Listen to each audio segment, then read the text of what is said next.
Hey, my stylist friends. A lot of times we think we need more clients to make more money behind the chair. That's not always true. What if we offered more to our existing clientele? That would certainly increase our revenue.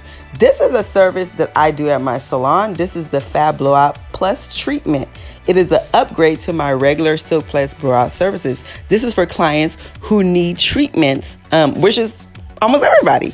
This includes a moisture treatment, scalp treatment, hydration, and aromatherapy with the oils. And see, the end result is so beautiful, and it's an upcharge. So this means that I make more money while offering my clients more value. This is a service that people already need. So look at your books and see, how can you be a solution to someone?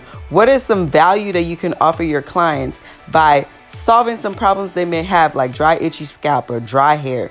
What are things that you can do to upgrade the client experience, which will in turn upgrade your pocketbooks? Thanks for watching. Be sure to subscribe.